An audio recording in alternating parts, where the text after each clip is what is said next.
नमस्कार, मैं युधिष्ठिर उपाध्याय। बांग्लादेश में लगातार हिंदुओं के साथ की जा रही बर्बरता को लेकर दुनिया भर में गुस्सा है। खासकर जब से हिंदू युवक दीपू चंद दास को जिंदा जलाकर मारा गया है, उसके बाद से तो भारत के साथ ही कई देश यूनुस सरकार को चेता चुके हैं कि बांग्लादेश में कट्टरपंथियों की जमात जिस तरह से खूनी खेल चला रही है, उस पर रोक लगनी चाहिए। हालांकि ये बात अलग है कि जो गैंग गाजा में हुए हमले को लेकर अपनी छाती पीट रहा था, इंसानियत की दुहाई देकर इजराइल के खिलाफ जहर उगलते हुए भारत में बवाल काट रहा था, मोमबत्ती लेकर सड़कों पर मातम मना रहा था, अब यही गैंग बांग्लादेश में हिंदुओं के साथ हो रही क्रूरता पर मौन है। अब इनमें से कोई भी इंसानियत की बात नहीं कर रहा है। हिंदुओं पर हो रहे हमलों की निंदा की बात तो छोड़िए, अब ये लोग ये कहकर नफरत फैलाने की कोशिश कर रहे हैं कि हमें बांग्लादेश के हिंदुओं से क्या मतलब है, हमें तो अपने देश की बात करनी चाहिए।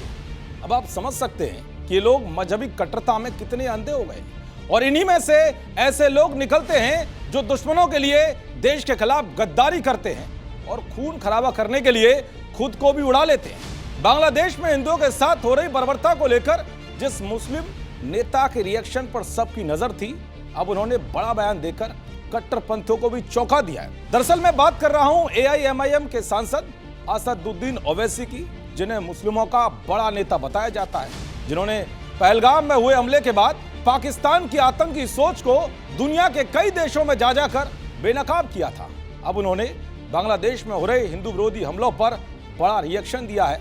ओवैसी ने बांग्लादेश में दीपू चंद दास और अमृत मंडल की अलग अलग घटनाओं में हुई निर्मम हत्या की निंदा की है। साथ ही उन्होंने भारत बांग्लादेश के संबंधों में सुधार के लिए भारत की ओर से उठाए गए कदमों का समर्थन करने की बात कही है।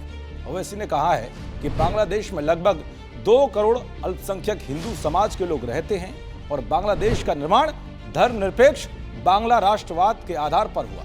उन्होंने ये उम्मीद की है कि बांग्लादेश और भारत के बीच तनाव और ज्यादा नहीं बढ़े। ओवैसी ने कहा है कि बांग्लादेश की यूनुस सरकार वहां के अल्पसंख्यक नागरिकों की रक्षा करे। इसके साथ ही उन्होंने बांग्लादेश में पाकिस्तान और चीन की बढ़ती मौजूदगी पर ध्यान दिलाया।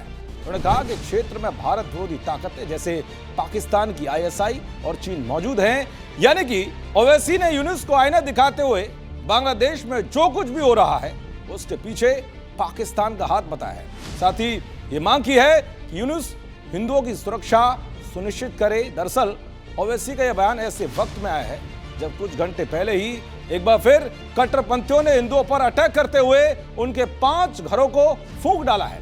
ऐसे में अब सबकी नजर भारत सरकार पर है कि वो क्या ऐसा एक्शन लेगी जिसके बाद बांग्लादेश में हिंदुओं पर हो रहे हमले रुक सकें, क्योंकि अब नैतिकता से काम चलने वाला नहीं है। देखते रहिए जी न्यूज़।